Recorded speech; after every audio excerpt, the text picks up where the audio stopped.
Years later, she was forcibly rescued by the Texas Rangers and brought back to civilization. And it became known to light that she had children in the Comanche tribe. And one of them was Quanah Parker. So after his part of the war was over, Mackenzie linked him up with his mother's family. They didn't want anything to do with him at the time because he was just still a Comanche. And he helped him find out where his mother was buried. And so then he became the chief of all Comanches on the reservation, was their commander and everything like that. Also became a federal judge. Quite an influential man in that area, Oklahoma and Texas, northern Texas and whatnot. There's a running gag in this part of Texas that most everybody knows somebody that's been robbed by Bonnie and Clyde or something like that. In South Texas, it's Concho.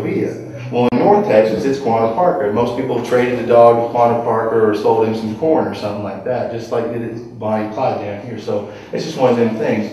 But again, he's one of the reasons Fort Concho was here. And once they finished off with him, got him on the reservation, then they moved on to other areas of the Texas frontiers with the Apache and other. Because I should bring that up. One of the biggest enemies of the Comanche were the Apache. And now that the Comanche are all back on the reservation, it kind of gives the Apache free rein to come back in here and start their depredations all over again. Now, the spooky part about the hospital was that the original design called for the morgue to be upstairs. And so it was for a while.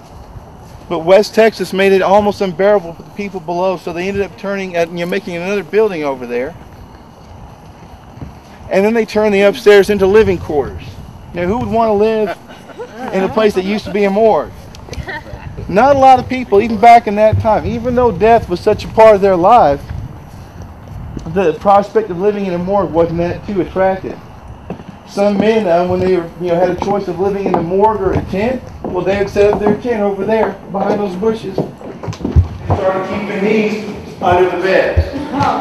And you see, for the stewards and the doctor, it would be very handy to have these under the bed because if you need to use one, just roll the guy over into it. The other thing was, well, maybe the soldiers saw it as an incentive device. It's like if you're laying in bed, you got a coffin underneath your bed, you're going to use all your willpower to get a lot better. Get out. I'm not going to end up occupying that coffin. And here's why. Coffins weren't special made. Who's ever saw those old westerns where the hero comes into town and the undertaker comes up and starts measuring him to build him a coffin? That never ever happened. Most of the guys that built these coffins weren't very bright. They just knew how to use their tools, working off the templates and things like that. And so what they did is they made a one-size-fits-all coffin. So a soldier my size, that's a little bit big, they would just stuff me in that coffin, maybe snap my legs over or fold them in such a way that I would fit in that coffin. And that's just the way it was. Death was so common, they didn't view, taking your body like that and doing things to it like that as, a punishment or abuse because the spirit had already gone on to the greater world. But may think I'm lying about that, but there's a couple stories that will help you. They uncovered a Civil War battle site in Georgia, and there was a huge cemetery with a lot of these pine boxes like that. And inside there was they opened up a few of them, and a lot of the soldiers had their hands were crossed over their chest like this with their feet tucked under. And someone thought that's so horrible. Somebody joined the Civil War graveyard, dug up all these bodies, chopped off their feet, put them in that position, and then reburied them. It's so horrible. We have some kind of sick maniac out there. Well, then an old historian came up and says, no, this is how they buried people back then. If they didn't fit in the coffin, they'd cut their feet off and then put them under their arms like this. The other story is, y'all know who President Taft is, right? He was a very, very heavy man when he died, like over 300 pounds.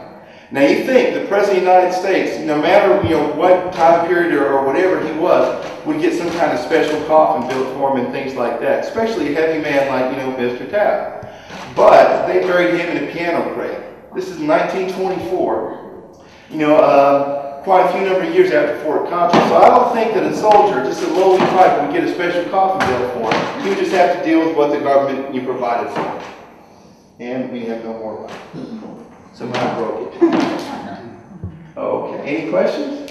Are these the original bed frames? They're not the original bed frames, but they are cast from the original. Birchfield Steel did a really good job in the 50s doing the ones over there that we saw in the headquarters. And they also did these as well. Notice these are a little bit different. I should have had y'all sit on those beds while you were there, but these are a little bit more rigid. Going here, I got a couple neat stories to tell you. Notice how some have a specific shape. Some are round, some are square with rounded corners, and some are dark, and some are frosted, and so on and so on. Well, back then, each of these different bottles meant a different thing, and like I said, I'm not an expert, so I couldn't tell you which bottle meant what. But that way, a doctor would never grab a poison when he needed this sort of thing. He wouldn't grab a blood thinner when he needed a blood thickener and things like that. Now, there's one lady that visited out here that could have used that knowledge. Let me see if I remember her name. Annetta Bishop was visiting one of the families out here. We're not sure, what capacity they served at the fort, but it was the Howard family. And while she was visiting, she had a horrible headache, and she went into the bathroom or the kitchen area to get some kind of curative to help her headache. Accidentally grabbed a bottle of poison. So that's kind of like an accidental suicide, but that happened here at Fort Concho. And again, if she had known which bottle contained what, she may have not taken that poison. And then, well, this is interesting here. These are Civil War stretchers. They were also used to carry bodies or the wounded from the battlefield into a hospital tent. So they're, the stains you see are actual, Civil War residue and blood. And they also use them as operating tables in the hospital. A lot of the items you see in these cases are original, so if there's any, energy on the items, who knows? Well, William Ellis was a soldier that served with the 24th Infantry here at Fort Concho. It was one of the Buffalo Soldier units. While on a work crew one time, there's a couple stories that say what happened, but William Ellis kind of passed out and could not become revived. Either he had just had sunstroke, heat stroke, some sort of that, or he had just had a little bit too much, whiskey to enjoy. But anyway, he passed out. His crew, and the fellow soldiers in his unit couldn't wake him up. Threw water on him, slapped him in the face, kept saying his name, couldn't wake him up. So they brought him here to Fort Concho Hospital as quickly as they could. The doctor checked him out, did all sorts of things, checked for a pulse, even held a mirror under his nose to see if he was still breathing and stuff like that, and got no response whatsoever, and declared the man dead. All of his friends are devastated. He was one of the good workers, everybody liked him, and he had quite a reputation among these soldiers. A lot of friends, even the other units that he wasn't in, the other companies, we had a lot of friends. So what they did out in the morgue back here, they'd already had the morgue built outside. They had a cooling table set up in there, and they put William Ellis on there to prepare him for burial. Now, a lot of his friends back then, they got together with coffee, some wine, and some whiskey, and they were telling stories about all the great things he had done, all the things that made him such a great guy. And one of the guys went back there, maybe offer him libations and whatnot, and William Ellis started groaning on the table. And it freaked the guy out. He says, "Wait a minute, this man ain't dead." And then he saw the hand twitching. So he runs out of the room telling everybody, "He's not dead, he's not dead, he's coming back to life," or whatever. And y'all heard in those movies where, like, you've seen in movies where guys will run towards a doorway, they'll knock each other out and then fall in the doorway, blocking the doorway. Well, that actually happened.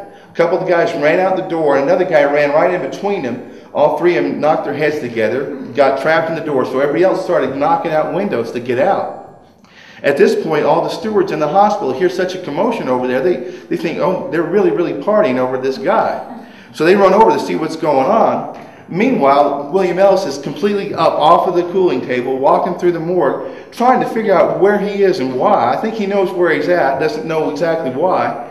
And he sees all of his friends laying around, drunk and screaming, running around. And he trips on some broken glass and falls there and starts bleeding all over the porch of the morgue.